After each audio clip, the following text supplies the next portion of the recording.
नमस्कार विद्यार्थियों, श्री शक्ति क्लासेज में आपका पुनः स्वागत है। कल हमने प्रेजेंट कंटिन्यूज के जो नरेशन है उनके बारे में पढ़ा था। आज जो प्रेजेंट कंटिन्यूज है उसमें हमारे जो WH वर्ड है उनके हम किस प्रकार से इनडायरेक्ट स्पीच बनाएंगे उसके बारे में बात करते हैं। आपके सामने कुछ 5 सेंटेंस लिखे गए हैं जो WH वर्ड वाले हैं। किस प्रकार से इनका जो नरेशन है वो बनेगा। तो सबसे पहली बात है कि जब WH वर्ड होता है तो सबसे पहले हमें ये पता है कि इन्वर्टेड कोमा को हटाने के लिए हमें WH वर्ड वो ही लगाना है जो आया हुआ है। पहली बात तो ये है। फिर दूसरी बात है कि हमें सेंटेंस को कैसा करना है, सिंपल असर्टिव सेंटेंस में चेंज करना है। अगर नोट नहीं है तो सिंपल में, अगर नोट है तो नेगेटिव में चेंज करना है, और इसमें कुछ नहीं है। उसके बाद में WH है तो WH में क्या पूछा जाता है, प्रश्न पूछा जाता है। तो हम जो सेंटेंस जो said to आया हुआ है तो said to को किस में चेंज कर देते हैं, आस्क्ड में। इतना ही रूल है। तो सबसे पहला सेंटेंस देखो, Rakesh said to me why are you looking happy, कि राकेश ने मुझे पूछा कि तुम खुश क्यों दिखाई दे रहे हो। तो सबसे पहले WH वर्ड why आया हुआ है। उसके बाद में यहां पर क्या आया हुआ है, साइन ऑफ इंटरोगेशन, यानी प्रश्न पूछा गया है। तो इन्वर्टेड कोमा को हटाने के लिए हमें जो WH वर्ड है वो ही लिखना है। इसका मतलब है कि यहाँ y लिखा हुआ है तो हम पहला चेंज करेंगे कि यहाँ पर कंजक्शन के तौर पर हम क्या लगाएंगे, y। मैं जितने चेंजेज हैं वो लिख रहा हूं, बाकी सब वैसे ही लिखे जाएंगे। फिर दूसरी बात है, बात पूछी गई है, प्रश्न पूछा गया है तो said to को किस में चेंज कर देंगे, आस्क्ड में। आस्क्ड यानी पूछना। दूसरा चेंज ये कर दिया। तीसरा चेंज है कि हमें साइन ऑफ इंटरोगेशन हटाना है, यानी सेंटेंस है उसको हमें सिंपल बनाना है। तो बाहर टेंस कौन सा है, सेड वर्ब की सेकंड फॉर्म में पास्ट सिंपल टेंस है। तो हमारा जो टेंस और प्रोनाउन दोनों चेंज होंगे। तो प्रोनाउन एक ही आया हुआ है यू, और ये ING यानी इस वर्ब से पहले है। इसका मतलब है कि ये हेल्पिंग वर्ब यहां ले आओ और यू को यहां ले आओ। और इज RM किस में चेंज होते हैं, वाज और वर में। तो पहला चेंज यानी कि यू यहां आएगा और आर यहां जाएगा, तभी साइन ऑफ इंटरोगेशन हटेगा। तो यू कौन सा पर्सन है, second person. You, your, you किसके अनुसार चेंज होगा, सेकंड पर्सन SON, ऑब्जेक्ट के अनुसार। तो ऑब्जेक्ट कहां पर है, बाहर है। तो देखा कि ये हमारा सब्जेक्ट है और मी हमारा क्या है, ऑब्जेक्ट। तो मी किसका केस होता है, आई का। ये कौन सा केस है, यू मेन वर्ब से पहले है, यानी ये सब्जेक्टिव केस है। तो सब्जेक्टिव केस मी का क्या होता है, आई। तो यहां पर सबसे पहले क्या हो जाएगा, आई। फिर इज RM किस में चेंज होते हैं, वाज और वर में। आई के साथ हम क्या लगाते हैं, वाज, और बाकी वाक्य सेम टू सेम ही बन जाएगा। तो ये चेंजेज हुए, कितने चेंज हुए, 1, 2, 3 और 4, ये हमने चेंज कर दिए। तो वाक्य अब जैसा है, यानी यहां पर राकेश का राकेश लिख देंगे, मी लिख देंगे, फिर लुकिंग हैप्पी लिख देंगे। इतना ही चेंज करना है। मैंने कल ही बताया हमें तो इज RM को देखना है। इज RM आ गया और बाहर पास्ट टेंस आ गया तो हम तो वाज और वर करेंगे, चाहे ING आए या नहीं आए। उसके बाद में सी सेड टू श्याम, ठीक है। वेयर आर यू स्टडिंग, तुम कहां पढ़ रहे हो। इन्वर्टेड कोमा को हटाना है। वाक्य की शुरुआत किससे है, WH वर्ड से, वेयर। तो इन्वर्टेड कोमा को हटाने के लिए वेयर ही लगाएंगे। पहला चेंज हो गया। उसके बाद में प्रश्न पूछा गया है तो सेड टू वर्ब की सेकंड फॉर्म में टेंस चेंज होगा, पूछने को आस्क्ड कर देंगे। बाकी सेम टू सेम रखेंगे, सी श्याम। उसके बाद में हमें साइन ऑफ इंटरोगेशन हटाना है। कहने का मतलब यू यहां पर, आर यहां पर, आर चेंज हो जाएगा वाज या वर में, और यू सेकंड पर्सन है किसके हिसाब से, ऑब्जेक्ट के अनुसार। यानी ये सब्जेक्ट है और ये हमारा ऑब्जेक्ट है, ये तो हमें पता है। तो श्याम किसी का नाम है, श्याम नाम किसी का प्रॉपर नाउन है, व्यक्तिवाचक संज्ञा है। तो श्याम के लिए हम प्रोनाउन क्या लगाएंगे, ही। और यू कौन सा केस है, सब्जेक्टिव, ING से पहले है, यानी सब्जेक्ट के स्थान पर आया हुआ है। तो श्याम के लिए सब्जेक्ट क्या होगा? ही। उसके बाद इज, आर, एम किस में चेंज होते हैं? वाज और वर में। अब हमारा सब्जेक्ट क्या है? ही। पहले क्या था? यू। यू था तो आर आ गया क्योंकि यू को प्लूरल माना गया है। और ही क्या होता है? सिंगुलर। तो सिंगुलर के साथ में वाज आएगा या वर आएगा? वाज। एस फॉर सिंगुलर यानी वाज लगा देंगे। इतने ही चेंजेज आएंगे और बाकी सब सेम लिख देंगे। सी का सी यहाँ, श्याम यहाँ पर आ जाएगा, स्टडिंग यहाँ पर रहेगा और साइन ऑफ इंटरोगेशन हट जाएगा। यहाँ पर क्या लग जाएगा? Full stop. इतना ही सेंटेंस है। अगला सेंटेंस है, थोड़ा इसी में ही कंफ्यूजन होती है लगभग सभी के साथ में। क्या होता है कि हम जो WH वर्ड के साथ लगे हुए सब, जिसके हाउ मैनी का मतलब होता है कि हम संख्या पूछने के लिए यूज करते हैं, और हाउ मच का मतलब होता है कि कोई मात्रा पूछनी हो, क्वांटिटी पूछनी हो तो हम हाउ मच यूज करते हैं। और हाउ मैनी का जब यूज किया जाता है, हाउ मैनी किस में आता है? WH वर्ड में आता है। ये हमने पहले बात कर ली है। अब यहां पर कंफ्यूजन क्या होती है वो बाद में बात करते हैं, पहले हम इन्वर्टेड कोमा को हटाएंगे। तो हाउ मैनी भी किस में आता है? WH वर्ड में। तो WH वर्ड में है तो यहां पर ये हाउ मैनी बीच में आएगा कनेक्टर के तौर पर, H छोटा कर लिख देंगे स्मॉल, हाउ मैनी। ये बात समझ में आ गई होगी क्योंकि WH वर्ड ही माना जाता है। फिर सेड टू पर्सन पूछा गया है, बताने की आवश्यकता नहीं है कौन सा टेंस है, पास्ट सिंपल है तो टेंस भी चेंज होगा, प्रोनाउन भी। तो हाउ मैनी है, यहां पर सेड टू को हमने किस में चेंज कर दिया? आस्क्ड में। पर्सन पूछा है, आस्क्ड हो जाएगा। पर्सन नहीं पूछकर कोई बात कही जाती तो टोल्ड करते हैं, और सेड के बाद ऑब्जेक्ट नहीं हो तो सेड का सेड ही रखते हैं। Asked how many. अब क्या प्रॉब्लम होती है कि सर ने कहा था कि ये इसको यहां ले आओ, इसको यहां ले आओ, यानी कि हम स्टूडेंट्स को बाद में, पहले स्टूडेंट्स यहां ले आएंगे। कंफ्यूजन होती है, बाकी जिसको सेंटेंस समझ में आए उसके लिए इतनी कंफ्यूजन नहीं, क्योंकि मैं अपने तरीके से बताऊं तो ऊपर वाला सेंटेंस ही देख लो। यहां पर आर लिखा हुआ है और यहां पर भी आर लिखा हुआ है। आर के बाद में क्या आया? सब्जेक्ट आया ना। तो हम क्या करते हैं कि हाउ मेनी स्टूडेंट्स को, हम यहाँ स्टूडेंट्स को सब्जेक्ट मान लेते हैं। अगर स्टूडेंट्स की तो संख्या पूछी गई है, वाक्य की शुरुआत किससे होती है? देयर से। तो देयर का जब यूज किया जाता है तो वो मौसम को बताने के लिए, संख्या बताने के लिए, है ना, जो डमी सब्जेक्ट होता है उसके बारे में यूज करने के लिए हम देयर का यूज करते हैं। ये पहले मैंने बताया था। कहने का मतलब है कि स्टूडेंट्स तो हाउ मैनी के साथ में ही आएगा, लगभग हाउ मैनी, हाउ मच, है ना, विच पेन्स, ये कुछ ऐसे WH वर्ड हैं जिनके साथ हम, जो जिनकी मात्रा पूछी जाती है, जिसके बारे में पूछा जाता है, वो उसके साथ में रहता है। ये हाउ मैनी के साथ में स्टूडेंट्स है, तो यानी स्टूडेंट्स को कहने का मतलब है हम यहीं रखेंगे। तो चेंज किसको करेंगे कि अब यहां पर वर कर दो? नहीं। और फिर भी समझ में नहीं आ रहा है तो हमने माई विलेज, माई स्कूल पर हमने कई सारे 8th क्लास तक हमने पैराग्राफ लिखे थे, तो उसमें हर में हम यही लिखते थे, there are, there is an office, there are many rooms in my school, 10 rooms in my school. यानी देयर का मतलब संख्या बताने के लिए सब्जेक्ट के तौर पर करेंगे। मैं कहना ये चाहता हूं कि यहां पर ये आर इधर जाएगा और देयर यहां आएगा, स्टूडेंट्स अपनी जगह ही रहेगा। कहने का मतलब WH वर्ड के बाद अगर कुछ किसी चीज का यूज किया जा रहा है, नाउन्स का यूज किया जा रहा है, नाउन का यूज किया जा रहा है, तो वो उसके साथ में ही रहेगा। हमें साइन ऑफ इंटरोगेशन हटाना है तो हम क्या करेंगे? देयर यहां पर कर देंगे। ठीक है। अब देयर और हियर का रूल हमने प्रेजेंट सिंपल में भी पढ़ लिया था कि देयर के बाद में जो सब हेल्पिंग वर्ब है वो यूज की जाती है। जैसे सेंटेंस लिख देता हूं, 10 रूम्स इन माई स्कूल। तो किस प्रकार से किया था कि देयर आया हुआ है, हमें कहा कि सब्जेक्ट वर्ब एग्रीमेंट हमने 9th में पढ़ा था कि इज, आर, एम में से किसका यूज करोगे खालिस्तान को भरने के लिए। तो रूल बताया था कि देयर के बाद में जो संख्या आती है उसको देखकर, यहां 10 रूम्स प्लूरल है, 10 कमरे, यानी प्लूरल है तो क्या आएगा? आर।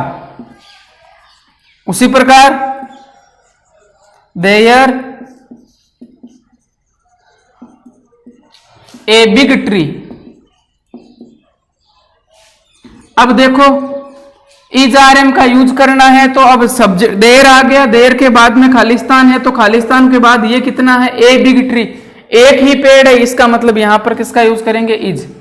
कहने का मतलब है देर वाले जो सेंटेंस होते हैं उनमें बाद में हमें पता चलता है कि किसका यूज करना है।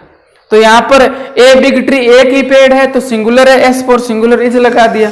और यहां पर क्या है, 10 रूम्स है तो प्लूरल है, तो किसका प्रयोग किया हमने, आर का यूज किया है। यही बात बतानी थी। तो अब क्या हम यूज करेंगे, किसके बारे में पूछा गया, हाउ मेनी स्टूडेंट्स आर, यानी स्टूडेंट्स प्लूरल में है तो सबसे पहले स्टूडेंट्स यहां तक हम लिख लेंगे हाउ मेनी स्टूडेंट्स देयर, और यहां यूज करेंगे वर। इज आर एम किस में चेंज होता है, वर में। इनका इन ही रहेगा। योर क्या है, पॉजिटिव केस है, तो पॉजिटिव केस है तो योर। यू का केस है, यू ऑब्जेक्ट के अनुसार चेंज होता है तो अस किसका केस है, वी का। तो वी का पॉजिटिव केस क्या होता है, वी अवर अस, तो पॉजिटिव केस क्या होगा, अवर, यानी इन आवर क्लास। ये बात समझ में आई होगी आपको। अगला सेंटेंस है, he said to me what is your planning. अब यहां पर भी हम गड़बड़ कर देते हैं कि सर ने कहा सिंपल सेंटेंस बनाना है, तो ये सोचो कि योर कौन सा केस है, योर कौन सा है, पॉजिटिव केस है। कहने का मतलब है WH वर्ड भी आ जाएगा, लेकिन यहां पर बीच में रिलेटिव प्रोनाउन के जैसे हम यूज कर लेते हैं, जब रिलेटिव जो क्लोज पढ़ेंगे उसमें हमें समझ में आएगा। सबसे पहले हमें इन्वर्टेड कॉमा को हटाने के लिए क्या लगाएंगे हम, वाट का वाट। उसके बाद में पर्सन पूछा गया है तो क्या करेंगे, आस्क्ड करेंगे। फिर हमें साइन ऑफ इंटरोगेशन हटाना है, साइन ऑफ इंटरोगेशन हटाना है, तो योर के साथ में ये नाउन के रूप में यूज कर सकते हैं, इसके अलावा यूज नहीं हो सकता। इसका मतलब योर प्लानिंग हमारा सब्जेक्ट है, तो योर प्लानिंग सब्जेक्ट हो गया हमारा, क्योंकि योर का केस हमने पढ़ लिया है, पहले भी हमने इसके बारे में बात की थी। तो योर कौन सा है, सेकंड पर्सन, किसके हिसाब से चेंज होगा, ऑब्जेक्ट के अनुसार। बार बार बताने की आवश्यकता नहीं कि ऑब्जेक्ट यहां आता है। तो मी किसका केस है, आई का, तो आई का पॉजिटिव केस क्या होता है, आई माई मी, तो पॉजिटिव केस होता है माई, यानी व्हाट माई प्लानिंग। ये बात समझ में आ गई होगी। ये मेन वर्ब के रूप में नहीं है, योजना, प्लानिंग का मतलब योजना है यहां पर, ठीक है। तो ये हमें ऐसा नहीं मानना कि ये वर्ब है, इतना तो समझ में आया होगा कि ये हमारा क्या होता है, पॉजिटिव एडजेक्टिव होता है, इसके साथ में नाउन का यूज होता है। तो अब देखो इज आर एम किस में चेंज होता है, वाज और वर में। तो मेरी योजना यानी सिंगुलर की बात है, तो यहां पर क्या हो जाएगा, वाज। ये बात समझ में आई होगी, ये केस समझ में आया हुआ है, तो हमें समझ में आ जाएगा कि हमें पहले प्लानिंग, क्योंकि आपके दिमाग में आ रहा है इस प्रकार से, माई वाज प्लानिंग, ये आपके दिमाग में है कि ये इस प्रकार से होगा, क्योंकि इज आर एम के साथ आईएनजी लगाया जाता है। यहां पर योजना है कि तुम्हारी योजना क्या है, ये प्रश्न पूछा गया है। यानी माई वाज प्लानिंग वैसे पढ़ने में भी आपको अजीब सा लग रहा है, तो यहां वाज कहां आएगा, यहां पर। ये बात समझ में आई होगी। अगला सेंटेंस है, यहां वो नहीं है, वेयर है। Sita said to Gita where is he living. तो सबसे पहले इन्वर्टेड कॉमा को हटाने के लिए जो WH वर्ड है वेयर वो ही लगाएंगे। पर्सन पूछा गया है, पास्ट टेंस है, टेंस चेंज होगा, अंदर आस्क्ड होगा। यहां पर सीता का सीता, गीता का गीता। उसके बाद में हमें साइन ऑफ इंटरोगेशन हटाना है, तो सब्जेक्ट के इस साइड में हेल्पिंग वर्ब इज, ही कौन सा प्रोनाउन है, third person pronoun. Third person में क्या होता है, नो चेंज, यानी ही आया हुआ है तो ही का ही रखेंगे, यानी यहां पर हम करेंगे ही, इज आर एम चेंज होता है वाज और वर में, तो ही के साथ क्या लगाएंगे वाज, और लिविंग का लिविंग कर देंगे। तो ये हमारे कुछ WH वर्ड थे जो हमने प्रेजेंट कंटिन्यूज के पढ़े हैं कि ये किस प्रकार से चेंज होते हैं। अब आगे इनमें यहां तक आपको शायद कोई प्रॉब्लम नहीं होगी, प्रॉब्लम हो तो आप पूछ सकते हो। हम अगले जो सेंटेंस, अगला जो टेंस है वो यूज करते हैं कि उस टेंस का किस प्रकार से बनाएंगे। तो प्रेजेंट कंटिन्यूज के बाद में कौन सा टेंस आएगा, प्रेजेंट परफेक्ट। तो प्रेजेंट परफेक्ट की हेल्पिंग वर्ब क्या होती है, हेज या हैव, और परफेक्ट है तो 3 नंबर पर आता है। तो परफेक्ट की 3 नंबर यानी वर्ब की हमेशा थर्ड फॉर्म आती है, कोई सा भी परफेक्ट हो। अगर हमें इतना पता है कि नरेशन जो होते हैं वो किस में रहते हैं, हमेशा पास्ट में होते हैं, तो हमें सब समझ में आ जाएगा कि नरेशन चेंज किस प्रकार से करेंगे। प्रोनाउन की सबसे ज्यादा दिक्कत होती है, बाकी जब रिवीजन करेंगे तो हमें एक बार में समझ में आ जाएगा कि इन्वर्टेड कोमा को हटाने के लिए कब क्या लगाएंगे। अभी तक हमने 2 सेंटेंस ही पढ़े हैं, असर्टिव सेंटेंस और इंटरोगेटिव। तो अगला टेंस कौन सा है, प्रेजेंट परफेक्ट।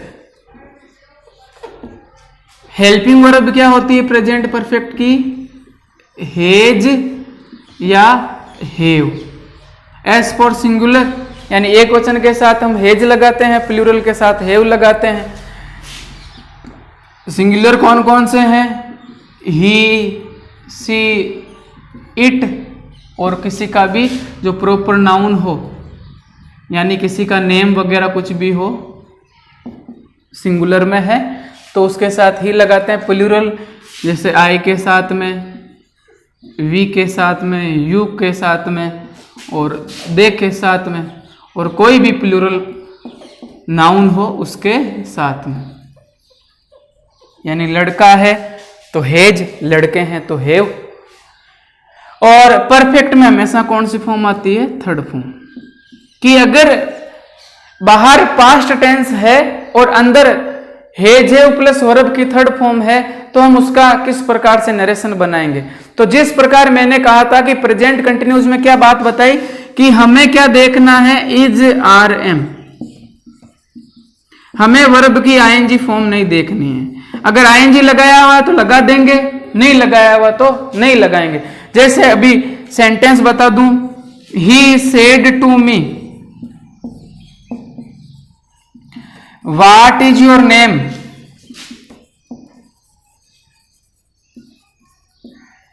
कि इज आर एम तो आ गया लेकिन आईएनजी नहीं है। इसका मतलब है कि हमें तो इज आर एम को किस में चेंज करना है, वाज और वर में, और कुछ नहीं करना। उसी प्रकार मैं हेज हैव का बता रहा हूं, हमें आईएनजी फॉर्म नहीं देखनी। आईएनजी फॉर्म आई तो आईएनजी लगा देंगे, नहीं है तो नहीं, कहां से लगाएंगे। जैसे इसमें कहां पर है व्हाट इज योर नेम में कहां पर आईएनजी, तुम्हारा नाम क्या है। उसी प्रकार हेज हैव का कहना चाहता हूं कि हम केवल वाक्य में क्या देखेंगे, हेज और हैव देखेंगे। थर्ड फॉर्म आई हुई तो लगा देंगे थर्ड फॉर्म, नहीं आई हुई तो कहां से लगाएंगे। यानी हमें हेज हैव को किस में चेंज करना है, हेड में। हेड कौन से टेंस की हेल्पिंग वर्ब होती है, पास्ट परफेक्ट की। अभी हमने पढ़ा था प्रेजेंट सिंपल, पास्ट सिंपल में हुआ, प्रेजेंट कंटिन्यूज पास्ट कंटिन्यूज में हुआ। उसी प्रकार प्रेजेंट परफेक्ट किस में होगा, पास्ट परफेक्ट में। और पास्ट परफेक्ट की हेल्पिंग वर्ब क्या होती है, हेड। थर्ड फॉर्म आई हुई तो थर्ड फॉर्म लगा देंगे, थर्ड फॉर्म नहीं आई हुई तो कहां से लगाएंगे। जैसे यही सेंटेंस है, he said to me I have a pen. दोनों सेंटेंस हम बनाते हैं कि किस प्रकार से बनाएंगे। तो साइन ऑफ इंटरोगेशन है, इन्वर्टेड कोमा को हटाने के लिए क्या लगाएंगे, वाट आया हुआ है, WH वर्ड है तो वाट का वाट ही लगाएंगे। पर्सन पूछा गया है, पर्सन पूछने को आस्क कहते हैं तो यहां क्या कर देंगे, आस्क्ड। इंक्वायर्ड भी होता है, हल किया हुआ आएगा हमारे। उसके बाद में हमें सेंटेंस को सिंपल बनाना है, यानी इज को यूज अलग जगह करेंगे तो योर प्लस नाउन, तो योर पॉजिटिव केस है तो ये पूरा का पूरा हमारा सब्जेक्ट है। तो योर कौन सा पर्सन है, सेकंड पर्सन किसके अनुसार चेंज होता है, ऑब्जेक्ट के अनुसार। तो ऑब्जेक्ट में क्या है, मी। तो मी किसका केस है, आई का, आई माई मी। तो आई का पॉजिटिव केस क्या होता है, माई। तो यहां पर क्या होगा, माई, उसके बाद नेम, और इजारम किस में चेंज होता है, वाज और वर में। मेरा नाम सिंगुलर है तो यहां पर क्या लगा देंगे, वाज। उसी प्रकार इसमें देखो हैव तो लिख दिया मैंने, ये देखो प्रेजेंट सिंपल इंडेफिनिट टेंस में आता है। मैंने 9th में बताया कि ये किस प्रकार से आया हुआ है, ज्यादा चर्चा करने की आवश्यकता नहीं है। यहाँ पर हैव लिखा हुआ है, हैव को हमें देखना है कि हैव चेंज होगा। अब थर्ड फॉर्म कहां पर है इसमें, ये तो नाउन है, ए पेन, तो एक पेन, ये कोई क्रिया थोड़ी है। यानी मेरे पास क्या, एक पेन है, कहने का मतलब हैव आ गया और बाहर कंडीशन पूरी हो गई, तो हमें हेज हैव को किस में चेंज करना है, हेड में। थर्ड फॉर्म है तो थर्ड फॉर्म लगा देंगे, नहीं है तो कहां से लगाएं। तो सबसे पहले इन्वर्टेड कोमा को हटाएंगे, आई सब्जेक्ट हेल्पिंग वर्ब, यहां पर ए पेन। इसका मतलब है कि वाक्य कैसा है, सिंपल है, असर्टिव सेंटेंस है, बात कही गई है, पूछी नहीं गई है। तो इन्वर्टेड कोमा को हटाने के लिए क्या लगाते हैं, दैट। तो सेड के बाद टू ऑब्जेक्ट है, इसका मतलब बात कहने को टेल कहते हैं। टेल की सेकंड फॉर्म, यहां सेकंड फॉर्म है तो यहां पर भी सेकंड फॉर्म टोल्ड। बाकी क्या बचा हुआ, ही और मी।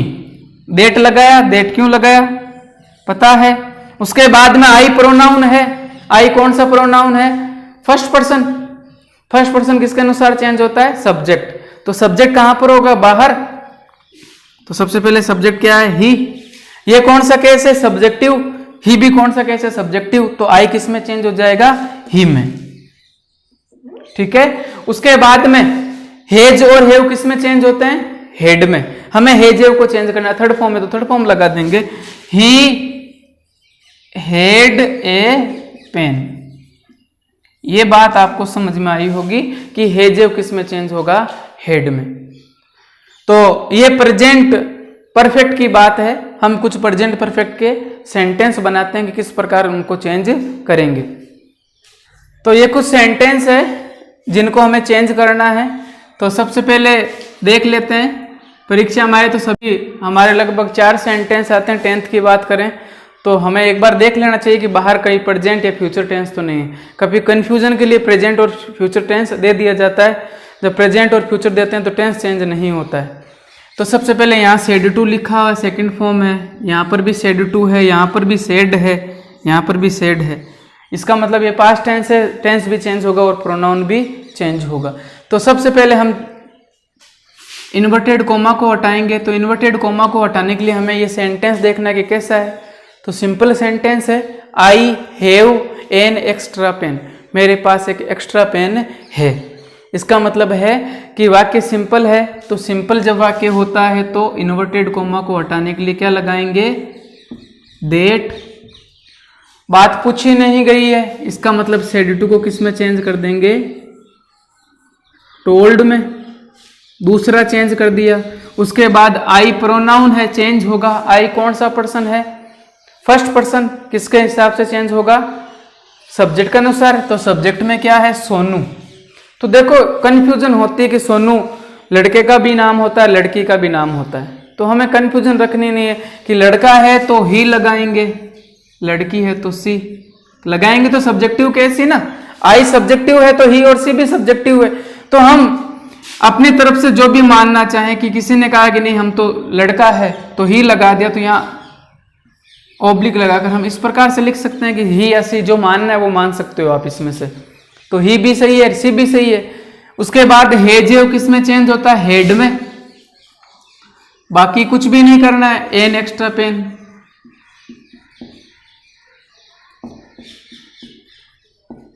यही होगा। दूसरा सेंटेंस दैट क्यों लगाया, सिंपल सेंटेंस है ना, अंदर बताया हुआ ना, जितने भी चेंज हो गए वो अंदर देखकर बाहर देखेंगे हम।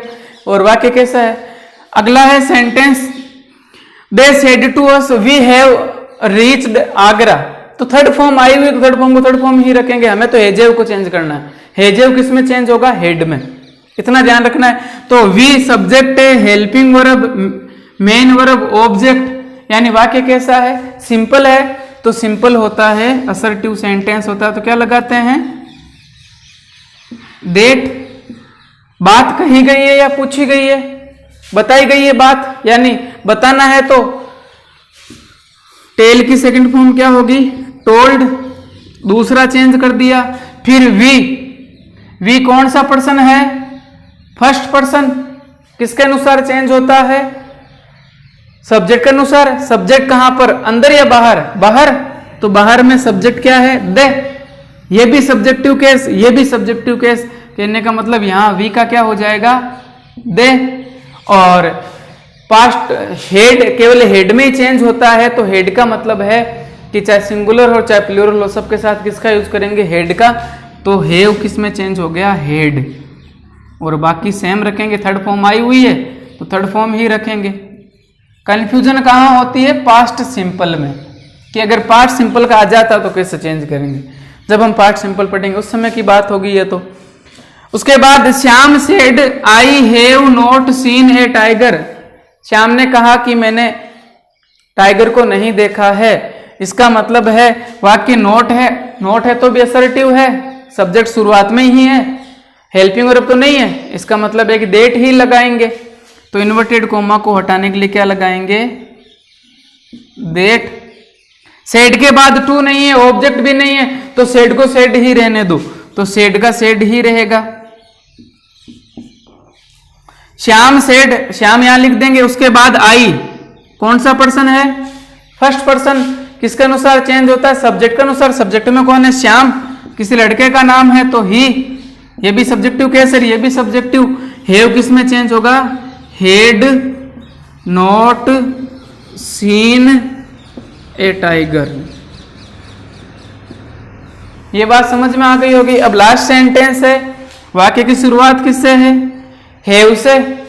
साइन ऑफ इंटरोगेशन आया हुआ है, यानी हेज और हैव जब शुरुआत में, हेल्पिंग वर्ब जब शुरुआत में आ जाती है तो वाक्य कैसा हो जाता है, इंटरोगेटिव। तो इंटरोगेटिव का नरेशन में क्या रूल है कि WH वर्ड आए तो WH वर्ड लगाएंगे, और अगर हेल्पिंग वर्ब से ही इंटरोगेटिव सेंटेंस की शुरुआत होती है तो इन्वर्टेड कोमा को हटाने के लिए हम क्या लगाते हैं, क्या लगाएंगे, इफ। क्या लगाएंगे, इफ या वेदर। पर्सन पूछा गया है, पूछने को क्या कहेंगे, आस्क्ड। उसके बाद में वाक्य को कैसा करना है, सिंपल बनाना है। सिंपल बनाने का मतलब सब्जेक्ट तो यहां पर आएगा, हेल्पिंग वर्ब यहां पर, तो हमें पता है हैव का तो क्या होगा, हेड। और यू कौन सा पर्सन है, सेकंड पर्सन, किसके अनुसार चेंज होता है, ऑब्जेक्ट के अनुसार। ऑब्जेक्ट कहां पर है, दे सेड टू यू, तो यहां पर भी यू है, यहां पर भी यू है, तो चेंज किससे करें, यू का यू ही रहेगा। और नॉट विजिटेड द ताज, और साइन ऑफ इंटरोगेशन हट करके यहाँ क्या आ गया, फुल स्टॉप। तो ये बातें आपको समझ में आई होगी। प्रेजेंट परफेक्ट में WH वर्ड रहा है, फिर हम प्रेजेंट कंटिन्यूज कर लेंगे, फिर जो प्रेजेंट टेंस है हम उसके पूरे उदाहरण करेंगे कुछ 10-15, ताकि हमें पूरा समझ में आ जाए, और आप भी घर पर प्रैक्टिस करना। आज के लिए बस इतना ही।